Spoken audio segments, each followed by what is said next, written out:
To fix the problem where your microphone doesn't work in Oppo Find X9 Pro, first of all, as you can see right now, I have my voice recorder on and it doesn't record any voice. To fix this, first let's try to open a settings on my phone right here, and then we can scroll down until we find the security and privacy.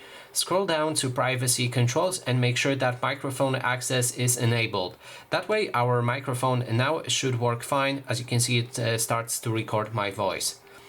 And then if this didn't help, you can go to the settings again, to privacy controls, and enter permissions manager. Scroll down to the microphone and select it.